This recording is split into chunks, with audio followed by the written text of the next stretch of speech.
Watoto wa Mungu Baba aliye hai, Bwana Yesu apewe sifa. Bwana Yesu asifiwe sana. Ninamshukuru Mungu kwa neema hii ambayo tunaendelea kusimama ndani yake. Ninamshukuru Mungu kwa uzima tulio nao. Na ninamshukuru Mungu sana sana sana kwa kutupa tena nafasi. Hakika Mungu ametupa tena nafasi. Tumekusanyika kwa jina la Yesu Kristo, mwana wa Mungu aliye hai, aliyekufa na kufufuka kwa ajili yetu. Ninamshukuru Mungu kwa ajili yako. Hakika mpaka leo hii tunaishi ni kwa neema ya Mungu. Na neno la Mungu linasema yeye ni Mungu ambaye ameahidi hata tuacha wala hata tupungukia kabisa. Yuko pamoja na sisi mpaka ukamilifu wote. Kwa hiyo heri yule amtumaniaye Bwana hata aibika milele. Bwana Yesu apewe sifa. Ninakukaribisha tena katika ibada hii. Tuna ibada ya kujifunza neno la Mungu na maombi, na ninayesema nawe ni Mama El wa Jesus is the way, na kukaribisha sana katika ibada hii. Na kumbuka mimi ni chombo tu. Imani yako yote weka kwenye neno la Mungu na Mungu mwenyewe aliyekufia msalabani. Bwana Yesu apewe sifa sana. Usiweke imani yako kwa mtumishi. Muamini Mungu yatosha. Liamini neno lake yatosha. Bwana Yesu apewe sifa sana. Basi nimesimama katika damu ya Yesu na ninamuomba Roho Mtakatifu ambaye yuko pamoja na sisi amuhudumie kila mmoja, apate kushika moyo wa kila mmoja na nafsi ya kila mmoja ipate kumfungukia yeye. Hiki anachokiachilia kipate kukutoa hatua nyingine kabisa na kukupa mwanzo mwingine kabisa. Bwana Yesu apewe sifa sana, kwa maana maandiko yanasema, neno la Mungu linasema tunatoka imani hata imani, utukufu hadi utukufu. Na neno la Mungu linasema imani inapatikana kwa kupitia neno la Kristo tunapolisikia na kulifanyia kazi. Alafu utukufu unapatikana pia kupitia neno, kwa maana hili neno la Mungu linafanyika mwili, linakuwa halisi kwenye maisha yetu, na sisi tunauona utukufu wa Mungu kwa sababu Mungu ni halisi. Bwana Yesu apewe sifa sana. Bwana Yesu apewe sifa sana. Basi nitakwenda kufungua ibada hii kwa maombi. Baba, nakushukuru kwa maana umetupa tena nafasi. Kwa mioyo ya unyenyekevu kabisa Baba, tunashuka Mungu Baba, Mungu Mwana, Mungu Roho Mtakatifu, tunashuka kwenye miguu yako Bwana. Baba, tukiwa tayari kulisikia neno lako. Tunakushukuru kwa uzima tulio nao. Tunakushukuru Mungu unayetulisha, unatuvisha, unatunywesha. Tunasema asante kwa maana fadhili zako ni za milele na uaminifu wako ni wa vizazi vyote. Tunasema asante kwa kutupa nafasi ya wokovu, kwa maana Mungu wetu ni Mungu mwenye kutuokoa, na njia zote za kutoka kwenye umauti ni za wewe Jehova Bwana. Tunasema asante kwa kutupigania vita vyote vya kiroho na vya kimwili. Tumekuona Mungu ukitutetea usiku na mchana. Baba, tunakurudishia utukufu na shukrani. Tazama Bwana, tumekusanyika tena kwa jina lako. Tuna kiu na wewe Bwana, na wewe Mungu uliyesema na kila aliye na kiu na aje kwako na anywe. Baba, tunakuja kwako kwa jina la Yesu, tumekusanyika. Asante kwa maana uko katikati yetu Bwana. Baba, asante, tunaukaribisha, tunazidi kuukaribisha uwepo wako. Roho Mtakatifu tujaze Baba. Mungu wangu, nimesimama kama chombo chako, kama kuhani wako katika nafasi ulionipa kwa ajili ya utukufu wako. Ninatubu makosa yangu yote na dhambi zangu zote nilizozifanya kwa kujua na kwa kutokujua, nilizozifanya kwa mawazo, maneno, matendo. Baba, ninaomba damu yako agano jipya initakase na kuniosha. Ni kwako Baba kuna msamaha, ninakimbilia kwenye kiti cha rehema na neema. Kwa damu yako Yesu, ninahitaji neema yako ya kutuokoa watoto wako katika mahitaji yote. Asante kwa kunisamehe Bwana. Nami sasa ninatubu kwa ajili ya watoto wako wa Bwana, watoto wako wote wa kike na wa kiume, na kila mmoja Bwana katika kila kabila na lugha na jamaa na taifa. Baba, wasamehe Bwana, msamehe kila mmoja naisikia sauti hii Bwana. Msamehe mwili wako Yesu, viungo vyako, hata wale wasioisikia Mungu. Baba, ninatubu kwa ajili ya neema yako Mungu ipate kuwafikia Baba, katika jina la Yesu. Baba, nakusihi kwa wingi wa huruma na rehema zako na ahadi yako, samehe mama huyu, baba huyu, kijana huyu, binti huyu, wasamehe wazee hao, wasamehe watoto hao, wasamehe wao na kizazi chao, wasamehe wao na nyumba zao, wasamehe wao na ndugu zao na wazazi wao, waoshe kwa damu yako ya agano jipya, wafinyange, watakase kwa ajili ya utukufu wako, wasamehe wao na wake zao, wasamehe wao na waume zao kwa ajili ya utukufu wako Bwana. Ni kwako Mungu kuna msamaha, na sisi ndipo tunapokimbilia, kwa maana kwako kuna salama Bwana. Ni salama mioyoni mwetu, ni salama Bwana.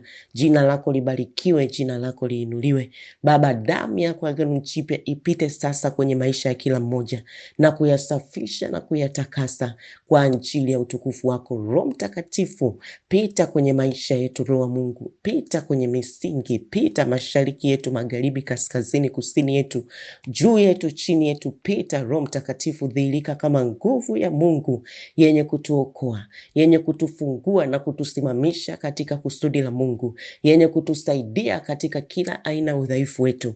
Asante Bwana. Baba, nanyunyiza damu ya Yesu katika neno hili ulilolikusudia na kwenye fikra zetu na mawazo yetu Baba, mioyo yetu Bwana Yesu, tunaimwagia damu ya Yesu, kaiandaa ipate kuipokea neno lako, na ili neno likajiandike kwenye vibao vya mioyo yetu kwa karamu ya Roho Mtakatifu, kwa jina la Yesu Kristo Mwokozi. Ninaichota damu ya Yesu, ninamwaga damu ya Yesu kwenye maeneo yote. Neno hili linapopita Mungu, linapita katika nguvu zako. Shetani hata kuwa na mamlaka nalo, kwa jina la Yesu Kristo Mwokozi. Hila zote za adui na mawakala wake wote hazitakuwa na mamlaka juu ya neno hili, kwa maana linapiga mbio na linatimiza kusudi la Mungu kwa jina la Yesu. Pale Mungu alipolituma linafika katika jina la Yesu. Ninamwaga damu ya Yesu kwenye mbingu ya kwanza, ya pili na ya tatu, kwenye nchi na chini ya nchi. Namwaga damu ya Yesu kwa jina la Yesu. Malango yote ya adui namwaga damu ya Yesu kwa jina la Yesu Kristo Mwokozi aliye hai. Ninatuma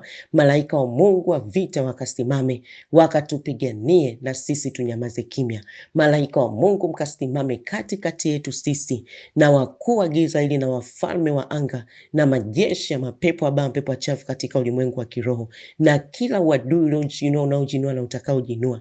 Malaika wa Mungu mkasimame katikati yetu sisi watoto wa Bwana Yesu, na shetani Lusifa na mawakala wake wote mkasimame na kutupigania na sisi tunyamaze kimya.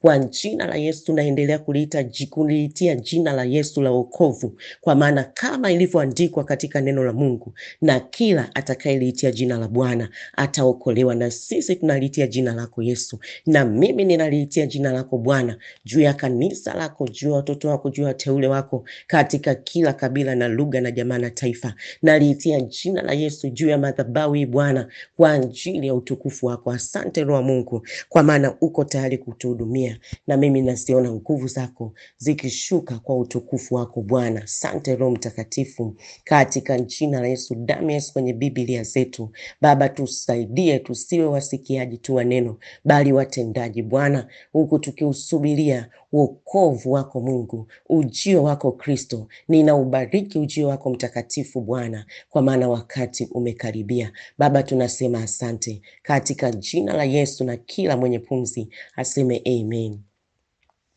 Amen. Bwana Yesu apewe sifa sana. Bwana Yesu apewe sifa sana. Basi neno ambalo Mungu ameliachilia ni neno la muhimu sana, ambalo bila hili neno yani mtoto yoyote wa Mungu hawezi kusonga mbele. Tusipolifanyia kazi hili neno, hata maombi yetu yanakuwa ni bure mbele za Mungu. Bwana Yesu apewe sifa sana. Neno la Mungu linasema kusamehe kunamfungulia Mungu mlango juu ya maisha yako. Amen. Hiki ni kichwa cha somo. Kusamehe kunamfungulia Mungu mlango juu ya maisha yako. Kwa hiyo utatamka kusamehe kunamfungulia Mungu mlango juu ya maisha yangu. Kwa hiyo kisasi sio kazi yako, na lazima usamehe. Kwa ajili yako lazima usamehe. Bwana Yesu apewe sifa sana, na tutaenda kuangalia nini Mungu anatufundisha katika neno lake. Katika Marko 11 mstari wa 22 na wa 26. Marko 11, 22 na 26, neno la Mungu linasema, ukifungua Biblia yako pale utaona Yesu akajibu akawaambia, muaminini Mungu. Alafu anaendelea kusema, kwa sababu hiyo nawaambia, yoyote myaombayo mkisali, aminini ya kwamba mnayapokea, nayo yatakuwa yenu. Nanyi kila msimamapo na kusali, samehaneni, mkiwa na neno juu ya mtu, ili na Baba yenu aliye mbinguni awasamehe na ninyi makosa yenu. Lakini kama ninyi hamsamehi, wala Baba yenu wa mbinguni hata wasamehe ninyi makosa yenu. Bwana Yesu apewe sifa sana. Ukisoma hii habari utaona Bwana Yesu aliomba kitu kabla hajaongea haya maneno. Aliomba, kuna maombi aliomba na jibu likatokea. Na wanafunzi wake walipokuwa wanashangaa kwa habari ya ule muujiza uliotokea, mmoja akauliza, inawezekanaje hichi kitu? Ndipo Yesu akamjibu, inawezekana kwa kumwamini Mungu na kusali kwa imani. Lakini bila kusahau, kabla hatujaingia kwenye kusali, lazima tuhakikishe tunasamehe, tukiwa na neno lolote juu ya mtu. Na anaendelea kueleza, kwa kufanya hivi tu ndipo na Mungu atatusamehe sisi, na tusipowasamehe waliotukosea, Mungu hawezi kutusamehe sisi. Kwa maneno mengine anasema ya kwamba ili tupokee majibu ya maombi yetu, ili sisi tuwe katika hali ya usalama, au ili Mungu atujibu, au ili Mungu awe tayari kutusikiliza, kumwamini na kumuomba tu Mungu kwa imani tu hakutoshi, kama mioyo yetu haitaki kuwasamehe waliotukosea. Kwa hiyo kwa neno hili tunakubaliana kabisa, mimi na wewe tunasamehe kwa ajili yetu sisi. Bwana Yesu apewe sifa sana. Kwa hiyo kusamehe kunamfungulia Mungu mlango kuingilia kati mambo yetu na kushughulika nayo. Tusifanye vitu vikawa vigumu. Bwana Yesu apewe sifa sana. Msamaha ni kwa ajili yetu. Msamaha ni kwa faida yetu. Ukigundua siri hii itakusaidia sana. Msamaha ni kwa faida yako mwenyewe, sio faida ya yule unayemsamehe. Lakini shetani kageuza mioyo ya watoto wa Mungu ili waone kusamehe ni faida ya yule unayemsamehe. Kwa sababu kwa jinsi ya kibinadamu, mtu anapokutendea mabaya, unapomsamehe, unaonekana kama wewe ndio dhaifu. Lakini kumbuka, kwa Mungu wewe ni kiumbe chenye nguvu kubwa, kwa sababu umesimama na kulitimiza kusudi la Mungu. Na ninakwambia na kukuhakikishia, Mungu hawezi kukuacha ukaaibika. Bwana Yesu apewe sifa sana. Ili mioyo ya wanadamu, shetani amegeuza mioyo ya watu ili waone kusamehe ni faida ya yule unayemsamehe, ili mioyo ya wanadamu iwe migumu na mizito kusamehe, ili Mungu asiingilie kati mambo yetu, ili Mungu asiingilie kati yale hata unayoyaomba. Kwa hiyo tunasamehe kwa ajili yetu wapendwa, tunasamehe kwa ajili yetu wenyewe. Ukitambua hili, litakupa wepesi sana wa kusamehe. Bwana Yesu apewe sifa sana. Yamkini unasema kwamba wewe hujui kwamba yule mtu alichonifanyia. Najua sana alichokufanyia, na ninajua umepata maumivu, lakini kisasi si juu yako wewe. Bwana Yesu apewe sifa sana. Kwa ajili yako wewe, wakati unasamehe unaweza ukaonekana mjinga, wala hilo sikatai. Lakini katika ufalme wa Mungu, Mungu anakupa credit. Sasa heri upate sifa kwa Mungu kuliko upate sifa kwa wanadamu. Amen. Sasa tuangalie kwa nini Bwana Yesu aonyeshe uhusiano wa msamaha na maombi na majibu kutoka kwa Mungu. Kumbuka, kwenye msamaha siku zote pana ukombozi, kuna uhuru. Kwa sababu unaposamehe hata wewe mwenyewe moyo wako unakuwa huru. Msamaha kuna kufunguliwa. Unakuwa huru, kuna kufunguliwa, kuna kuwekwa huru, na penye uhuru pana amani. Bwana Yesu apewe sifa sana. pana amani. Amen. Bwana Yesu apewe sifa. Na kumbuka, msamaha unamfungulia mlango Mungu wa kuingilia mambo yako na kukujibu. Kwa hiyo wewe uliyeomba hata muda mrefu unasema maombi hayajibiwi. Na kumbuka, hata kwenye madhabahu hii tuna maombi ya kila wiki, karibia kila siku tuna maombi na audio za maombi na maombi ya mmoja mmoja. Sasa kama hatufungui mioyo yetu kusamehe, Roho Mtakatifu anasema na mioyo yetu. Mungu ni ngumu kuingilia mambo yako. Bwana Yesu apewe sifa sana. Kwa hiyo msamaha unamfanya Mungu aingie kazini kushughulika na mambo yako wewe. Sasa wakati wale ambao umewasamehe wanakuona wewe ni mjinga, Mungu ndo sasa ameingilia kati maisha yako rasmi kuyashughulikia maisha yako wewe. Kwa hiyo ni kiasi cha muda tu watayaona matokeo. Kwa hiyo katika kupokea majibu ya maombi yetu, Mungu ana sehemu yake, na sisi pia kama wanadamu, kama watoto wake, tuna sehemu yetu ya kutimiza. Bwana Yesu apewe sifa sana. Na sehemu ya kwanza kabisa ya kutimiza ni, ingawa tunamwendea Mungu kwa imani kama Yesu alivyosema na kumuomba, lakini tusisahau kusamehe. Kwa sababu tusiposamehe, Mungu hatatusamehe na sisi. Na Mungu asipotusamehe, Mungu hawezi kuangalia mambo yetu, kwa sababu amesema mkono wake sio mfupi hata usiweze kutufikia, na sikio lake sio zito hata lisiweze kutusikia. Lakini dhambi zetu, maovu yetu, mauchafu yetu yametufanya tusiuone uso wake, wala mkono wake tusiuone ukitenda kwenye maisha yetu. Lakini tutakapomgeukia na kutubu na kuomba msamaha, atatusamehe kabisa na hata zikumbuka tena dhambi zetu. Lakini ametoa condition ya kwamba lazima kwanza na sisi tusamehe ili yeye Mungu atusamehe. Bwana Yesu apewe sifa sana. Kwa hiyo kabla hatujalalamika kwa nini tunaomba na hatujibiwi, tujichunguze sana. Lazima tusamehe. Kumbuka, Mungu hawezi kwenda kinyume na neno lake akisema samehe kwanza kabla hujaingia kuomba. Hili neno haliwezi kutanguka, lazima usamehe. Bwana Yesu apewe sifa sana. Kama wewe ni mtoto wa Mungu kweli, umeoshwa kwa damu ya Yesu, huhitaji kuwa na wasiwasi juu ya maadui zako. Usitatizwe na wanachokutendea, usitatizwe na wanavyokusema, kwa sababu wanajiangamiza wenyewe. Kwa nini nasema hivyo? Kumbuka neno la Mungu linasema chochote kile kabla hawaja kufanyia wewe, wamemfanyia Bwana Yesu. Kabla hawaja kusema wewe, wamemsema Bwana Yesu. Bwana Yesu apewe sifa sana. Najua kabisa yawezekana umeumizwa, lakini ni wakati wa kulitazama neno la Mungu, sio kuwatazama wanadamu na makwazo yao. Sio wakati wa kumtazama shetani na majaribu yake yanayokujaribu.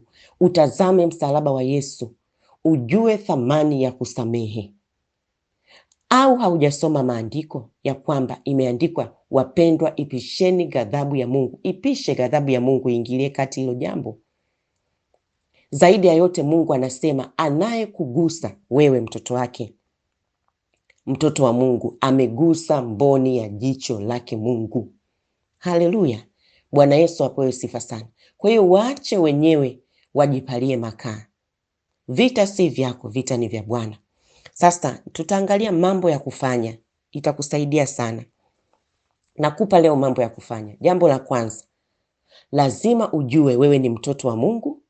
Ukipigana kimwili utashindwa tu, kwa sababu vita vyetu ni vya roho, na silaha Mungu alizotukabidhi ni za rohoni, sio za mwilini. Bwana Yesu apewe sifa sana. Na hii utaipata katika Wakorintho wa pili mlango wa 10 mstari wa 3 na wa 3 mpaka wa 5. Na utaona pale neno la Mungu linasema, ingawa tunaenenda katika mwili, hatufanyi vita kwa jinsi ya mwili. Ingawa tuko katika mwili, hatufanyi vita kwa jinsi ya mwili. Kwa nini? Neno la Mungu linasema, kwa maana silaha za vita vyetu si za mwili, bali zina uwezo katika Mungu kuangusha ngome. Na utaongezea pia na neno la Waefeso 6:12 mpaka 18. Unajua, adui anavyokufuata kimwili, kama wewe ni mtoto wa Mungu, umekombolewa kwa damu ya Yesu, vita vyako si vya mwili, na anajua kabisa akikuweza kukuingiza kwenye vita ya kimwili unashindwa, kwa sababu silaha ulizopewa na baba yako ni silaha za rohoni, na utakaposhinda kiroho na kimwili, yule mtu umemshinda. Bwana Yesu apewe sifa sana. Ndio maana nakwambia, mwilini unaweza ukaonekana kwamba umesamehe, wewe ni dhaifu. Mtu anayesamehe ni mtu ambaye yuko strong sana. Bwana Yesu apewe sifa sana. Ni kama vile mtu anayeomba msamaha. Ni watu ambao wana ujasiri. Bwana Yesu apewe sifa sana. Kwa hiyo shetani anajua kabisa katika ulimwengu wa kiroho hakuwezi, kwa sababu kama umesimama vizuri kwa silaha za Mungu hakuwezi. Sasa anachojaribu akikushindwa kule, anakujia kimwili. Ndio unashangaa umeamka zako, una siku yako nzuri, unashangaa unakutana na makwazo ambayo hata hukuyatarajia. Kwa hiyo siku zote kumbuka, kupigana kwako sio kimwili. Hii itakusaidia sana. Na cha pili, lazima ujifunze kunyenyekea chini ya mkono wa Mungu, sio chini ya mikono ya wanadamu. Mungu ana uwezo mkubwa mno usiopimika wa kushughulika na mambo yetu usiku na mchana, bila kulala wala kusinzia wala kuchoka. Bwana Yesu apewe sifa sana. Neno la Mungu linasema katika waraka wa kwanza wa Petro mlango wa 5 mstari wa 6 mpaka wa 7, basi nyenyekeeni chini ya mkono wa Mungu ulio hodari, huku mkimtwika yeye fadhaa zenu zote, kwa maana yeye ni Mungu anayejishughulisha sana na mambo yenu. Huku mkimtwika yeye fadhaa zenu zote. Kwa hiyo nyenyekea kwa Mungu, mkabidhi fadhaa zako zote. Amen. Usimchagulie Mungu mambo ya kumkabidhi, mkabidhi yote. Na sio kazi yako kushughulika na hizo fadhaa. Hebu chukua hatua ya kumkabidhi Mungu hayo maudhi, huo ugomvi, hayo madeni yanayokufanya usilale. Na usipofanya hivyo utajikuta unaanguka hata kwenye kumkosea Mungu. Bwana Yesu apewe sifa sana. Na cha tatu, lazima ujue vita si vyako, vita ni vya Bwana. Na hii utaipata katika Mambo ya Nyakati wa Pili mlango wa 20 mstari wa 15. Utaona pale neno la Mungu linasema, sikieni Bwana awaambia hivi, msiogope wala msifadhaike kwa ajili ya jeshi kubwa hili. Usiogope wala usifadhaike kwa ajili ya jeshi kubwa hili, kwani vita si yenu, bali vita ni ya Mungu. Bwana Yesu apewe sifa sana. Sasa wewe ni nani hata uingilie vita vya Mungu? Mwachie Mungu. Wapendwa, hatuishi kwa kujitahidi. Amen. Hatuishi kwa kujitahidi, tunaishi kwa imani na neema ya Mungu. Vita vyako mkabidhi Mungu, yatosha. Kwa hiyo tafuta kutengeneza na Mungu kwanza. Kaa na Mungu vizuri. Fanya Mungu anachosema ufanye, na usifanye kile ambacho Mungu anasema usifanye. Hakika atainuka na kukutetea. Kwa hiyo kama Mungu anasema samehe, embu samehe. Samehe. Au haujasoma neno la Mungu linavyotuambia? Tusisumbuke, kwa sababu hatuwezi kujiongeza hata unywele wetu mmoja. Hatuwezi kuongeza huu nywele unaoanguka, hatuwezi kuongeza hata mmoja. Bwana Yesu apewe sifa sana. Na zaidi yote Mungu anatutia moyo, anasema tusiwe na hofu, tusiwe na wasiwasi, kwa sababu hata hesabu za nywele zetu anazijua. Bwana Yesu apewe sifa sana. Hebu niambie, ni mwanadamu gani atakayekwambia ya kwamba unipe fadhaa zako zote, mimi nitajishughulisha na mambo yako yote? Ni mwanadamu ni gani? Mwanadamu yoyote ana tabia ya kuchoka ndani yake. Ukimpelekea kila siku matatizo yake, ana nature ya kuchoka ndani yake. Sasa Mungu anasema, mimi ni Mungu nisiye kuchoka, njoo na fadhaa zako zote. Kwa hiyo hebu tuache kuwatazama wanadamu. Wakati wa kuwatazama wanadamu umekwisha. Mwanadamu hana mbingu. Ni wakati wa kuutazama msalaba wa Yesu. Kaza na Mungu, atayanyoosha mapito yako. Bwana Yesu apewe sifa sana. Na jambo la 4, tukumbuke neno la Mungu linatuambia tuwaombee maadui zetu, tuwabariki maadui zetu, tusiwalaani bali tuwabariki, na kwa kufanya hivyo ndipo tunawapalia makaa ya moto kichwani, asema Bwana. Bwana Yesu apewe sifa sana. Ni kweli kibinadamu ni ngumu, lakini Mungu anatuambia yote yanawezekana kwake yeye aaminie. Nitarudia tena. Kibinadamu ni ngumu kumbariki adui ambaye amekutendea mabaya, kumwombea, kumbariki, na sio kuomba maombi ya laana. Lakini neno la Mungu linaniambia yote yanawezekana kwake yeye afanye nini? Aaminie. Ikiwa tunamwamini Mungu na tumejikita kwa Mungu, inawezekana. Na Mungu anazidi kututia nguvu, anasema tunayaweza mambo yote katika yeye atutiaye nguvu. Yaani kwa msaada wake tunayaweza mambo yote. Kwa msaada wa Mungu tunaweza kusamehe waliotukosea. Bwana Yesu apewe sifa sana. Kwa msaada wa Mungu tunaweza kuwaombea maadui na tunaweza kuwabariki. Na kumbuka, Mungu ni wa ajabu sana. Ndio maana nakwambia unasamehe kwa ajili yako wewe mwenyewe. Unapofanya hivi sio kwamba unapoteza muda. Anasema amesema mwenyewe kwamba unawapalia makaa ya moto kichwani. Bwana Yesu apewe sifa sana. Bwana wetu Yesu apewe sifa. Kwa hiyo usiangalie uadui uliokuzunguka, huku ni kupoteza muda. Ndio kunako kuletea kutokulala usingizi, kunako kuletea magonjwa ya moyo, kuna kuletea machozi, kuna kuletea moyo wako kujaa uchungu, kuna kuletea vitu vingi vingi vingi vingi. Liangalie neno la Mungu lililo hai ambalo halitapita bure. Maandiko yanasema nini katika Kutoka 14:13 na 14? Utaona pale Mungu anawaambia msiogope. Mungu anatuambia tusiogope. Simameni tu mkauone wokovu wa Bwana atakaowafanyia leo. Kwa maana hao wa Misri mliowaona leo hamtawaona tena milele. Bwana atawapigania ninyi nanyi mtanyamaza kimya. Bwana Yesu apewe sifa sana. Bwana Yesu apewe sifa sana. Sasa tusiende kinyume na neno la Mungu. Yaani sisi tunapigana, alafu hapo hapo tunataka Mungu aingilie kati. Mungu atakaa kwanza pembeni akuone, mpaka, kwa sababu principle ya Mungu au kanuni ya Mungu, mpaka mwanadamu atakaposema mimi Mungu siwezi bila wewe. Yaani pale unapojiachilia kwa mwanadamu, pale unapojiachilia kwa Mungu, ndipo Mungu anaingilia kati mambo yako.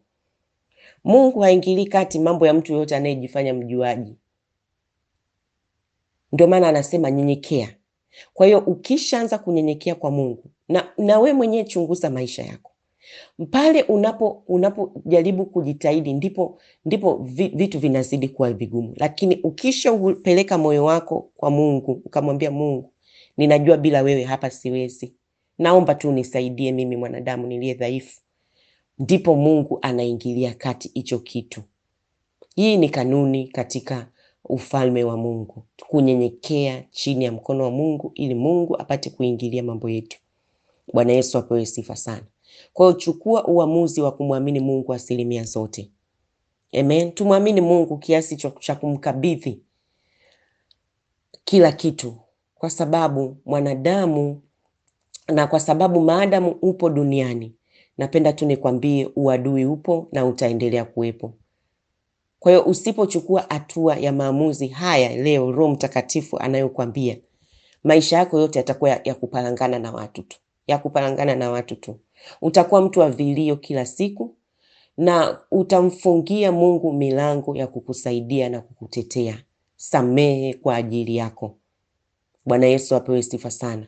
Na kumsamehe mtu haimaanishi lazima uchangamane naye, na haimaanishi usitumie maarifa. Mungu atakupa hekima na maarifa ya kutosha ya kujua ni wapi ukanyage na wapi usikanyage, huku moyo wako ukiwa huru kabisa, haujamuhifadhi huyo mtu wala haujahifadhi mambo aliyokufanyia.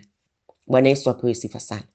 Ukiwa safi, hauna uchungu, moyo wako yani Mungu ataufanya moyo wako ukiwa safi, hauna uchungu kabisa, bila hukumu yoyote ndani yako, na amani utakuwa nayo mbele za Mungu na mbele za wanadamu.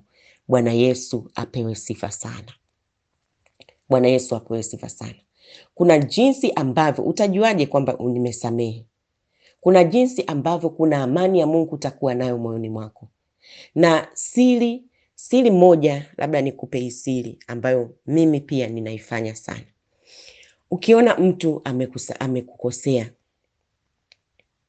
ingia kwenye magoti, ingia kwa Mungu, muombe, na mara nyingine chukua hata sadaka ya shukrani. Mwambie Mungu, ninakushukuru. Ninakushukuru kwa ajili ya hili lililotokea, kwa maana Mungu, hakuna kilichojificha mbele zako, hata hili umeliona. Baba, ikiwa mimi nimekosa, naomba unisamehe. Na mimi Mungu nimemsamehe yule mtu, na ninakuja kwako kwa sadaka ya shukrani. Ninaomba Mungu, ninakushukuru kwa ajili ya hili jambo. Baba, ninalikabidhi mikononi mwako, na ninasema asante kwa maana liko mikononi mwako. Baba, ninaomba neema ya kusahau. Hakika nakwambia unasahau. Asichukue hata dakika, unasahau. Mungu ni mwaminifu kwa ahadi zake. Unasahau kabisa, unasahau, na unamsahau yule mtu kabisa kabisa kabisa kabisa kabisa. Bwana Yesu apewe sifa sana, na utapata amani. Bwana Yesu apewe sifa sana, na Mungu atakusaidia. Hata kama ukikutana naye, utakuwa na amani tu, utakuwa na amani tu. Bwana Yesu apewe sifa sana. Mtoto wa Mungu, samehe, samehe, samehe kwa ajili yako mwenyewe. Ndiyo, unayaweza yote katika Yesu akutiaye nguvu. Lazima usamehe kwa ajili yako mwenyewe. Ufalme wa Mungu unatekwa na wenye nguvu, na wenye nguvu ndio watakaoteka. Bwana Yesu apewe sifa sana. Itamfaa nini mtu kupata ya dunia hii, kuukosa ufalme wa Mungu? Hebu niambie, itakufaa nini? Itakufaa nini kuonekana kwamba wewe kichwa juu kwa maadui zako, wakati tayari umeshafarakana na Mungu? Kwa sababu amesema usiposamehe na yeye hatusamehe. Kwa hiyo itakufaa nini kuonekana wewe mabega juu kwa wanadamu, wakati Mungu ameshakudharau? Hapana, lazima tusamehe kwa ajili yetu wenyewe. Amen. Na anayesamehe sio mjinga, napenda nikwambie. Anayesamehe sio mjinga, ana akili. Ametambua principle, kanuni katika ufalme wa Mungu. Bwana Yesu apewe sifa sana. Amemtambua jemadari wake ni nani. Ametambua vita sio vyake, vita ni vya Mungu. Bwana Yesu apewe sifa sana. Na msamaha ndio unamfanya Mungu aingilie vita yako kwa haraka sana. Bwana Yesu apewe sifa sana. Amesema moyo uliopondeka hata udharau. Kwa hiyo unapoenda umeumizwa, unaenda kwa Mungu, moyo wako umepondeka kabisa. Umepondeka kwa machozi, unamlilia Mungu. Nakwambia, amesema hata kudharau. Moyo uliopondeka, Mungu amesema hata udharau kamwe. Haleluya. Bwana Yesu apewe sifa sana. Basi na Roho Mtakatifu atusaidie sana. Bwana Yesu apewe sifa sana. Utashika kwenye moyo wako. Utashika kwenye moyo wako. Tumelisikia neno la Mungu. Wewe ambaye umelipokea neno hili na unasema ninahitaji neema ya Mungu. Ninahitaji neema ya Mungu katika hili. Mungu anisaidie. Mungu anisaidie. Nipo tayari, nimelipokea neno hili, nipo tayari kusamehe, kuwasamehe wote walionikosea. Utashika kwenye moyo wako. Bwana Yesu apewe sifa sana. Utasema, Bwana Yesu, ninakuja kwako Baba. Nimelisikia neno lako lilo hai. Ninakushukuru kwa maana limekuja kuniokoa. Limekuja kunitoa kwenye maangamizo yangu yote. Neno ni wewe mwenyewe, Yesu Kristo, mwana wa Mungu uliye hai. Ninayekuamini ya kwamba ulikufa na kufufuka kwa ajili yangu. Ninaamini kazi ya msalaba ilikuwa kwa ajili yangu. Bwana Yesu, ninaomba unisamehe. Unisamehe popote niliposhindwa kusamehe. Leo hii nimelisikia neno lako. Limenimulika kama taa imulikavyo. Limemulika kwenye vilindi vya moyo wangu, na nimetambua ya kwamba mara nyingi nimeshindwa kusamehe. Mara nyingi nimelipiza kisasi. Mungu, na kuomba unisamehe. Naomba unioshe kwa damu yako ya agano jipya, unisafishe. Na mimi Baba, kama uko tayari kusamehe, mwambie Mungu sasa kwamba na mimi nimewasamehe walio nikosea. Kwa moyo wako, kwa sababu Mungu anauona moyo wako. Mwambie Mungu mara 3. na mimi nimewasamehe walionikosea. Na mimi nimewasamehe walionikosea. Amen. Bwana Yesu, asante. Asante kwa neema hii Bwana. Baba, ninakufungulia kila mlango wa maisha yangu. Ingia mwenyewe, uliyesema ya kwamba nisiogope, nisifadhaike, kwa maana hata hawa Misri ninaowaona leo sitawaona tena milele. Asante Mungu uliyesema utanipigania na mimi nitanyamaza kimya. Asante Mungu uliyesema kwa maana vita si vyangu bali ni vyako. Baba, nipe kukumbuka siku zote za maisha yangu ya kwamba mimi ni mtoto wako na sitakiwi kupigana kimwili bali ni kwa rohoni. Nipe kukumbuka siku zote za maisha yangu kunyenyekea chini ya mkono wako uliohodari, kwa maana wewe ni Mungu ujishughulishaye sana na mambo yangu. Nipe kukumbuka siku zote ya kwamba umeniambia kwa sauti yako yenye nguvu ya kwamba nisiogope wala nisifadhaike kwa ajili ya jeshi kubwa, kwa maana vita si vyangu bali ni vyako Baba. Baba, naomba unipe kukumbuka kuwaombea maadui zangu na kuwabariki wala nisiwalaani. Roho Mtakatifu, naomba unisaidie, kwa maana wewe ndiwe msaidizi wangu niliyepewa na Mungu. Asante Baba kwa kunifundisha haya, nami ninayapokea, na nimepokea uponyaji kupitia neno hili katika jina la Yesu. Kwa damu ya Yesu Kristo, naichota damu ya Yesu, ninamwaga na kunyunyiza katikati yangu mimi na kila uadui uliojiinua, unaojiinua na utakaojiinua kwenye maisha yangu katika jina la Yesu. Asante Bwana Yesu, kwa maana damu yako imesimama, inaondoa la kwanza, inasimamisha la pili. Damu yako Yesu imesimama, inanena mema. Damu yako Yesu ya upatanisho imesimama, inapatanisha. Nami Mungu nasema asante Baba, nimekukimbilia wewe Baba yangu wa mbinguni, nisiaibike milele. Sawasawa na ahadi ya neno lako umesema sitaaibika milele. Na umesema kama vile milima inavyozunguka Yerusalemu, ndivyo unavyonizunguka mimi na maisha yangu yote.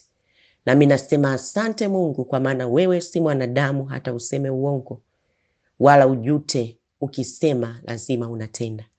Asante kwa maana neno lako likishuka lazima litimize kusudi lako. Katika jina la Yesu ninaendelea kukiri na kuamini ya kwamba Yesu Kristo ndiye mwana wa Mungu na ndiye Bwana wa mabwana. Asante Yesu, ninaendelea kukiri na kuamini ya kwamba Yesu Kristo ni Bwana wangu na Mwokozi wangu na mfalme wangu na Mungu wangu, ambaye anaishi ndani yangu siku zote na mimi ndani yake, katika jina la Yesu. Bwana Yesu, uzidi kunisaidia nipate kufanana na wewe katika jina la Yesu.